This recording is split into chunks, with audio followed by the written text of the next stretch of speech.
Sarap naman magbalik tanaw. Maraming tanong at naliligaw.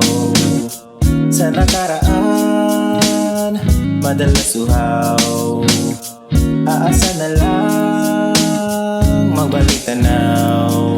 Naalala ko pa dati nung kabataan natin, ang dami natin na pangarap at mga hangarin. At kung susumahin parang wala nangyaring maganda o natupad sa mga hiling natin. Natatawa na lang ako kasi ang sabi natin ay tumanda agad para maranasan natin bumili ng mga gamit na sobrang mamahalin. Ngayon tila ba ay parang kinain na natin ng mga sinabi at pinanggigilan natin. Mga sermon ng ating magulang ay bumalik sa atin. Tama nga sila nung sinabi nila ito, napapunta ka pa lang nakailang ikot na ako.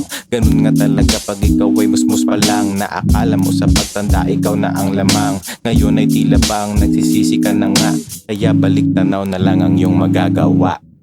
Sarap naman magbalik tanaw.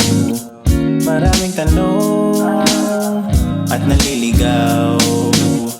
Sa nakaraan madalas uhaw.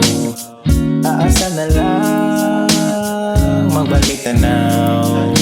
Walang ibang isipin kundi puro laro. Tumbang preso, habulan, Chinese garter at bigo. Uuwi ng pawis at malibag na ang balat.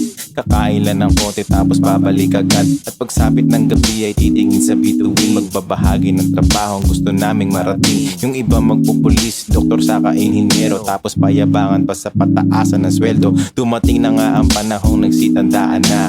Ang dami sa amin na nagsipag-anakan pa. Pero mga pangarap tinupad nila ngayon. Ang sarap kainggitan at gawing inspirasyon. Madalas sa aking buhay ako ay nagtatanong kung tama lang ang kwento ko, ito ang karugtong. Kasi parang diretso at ako'y naliligaw. At ang tanging kaya lang gawin ay magbalik tanaw. Sarap naman magbalik tanaw. Maraming tanong at naliligaw.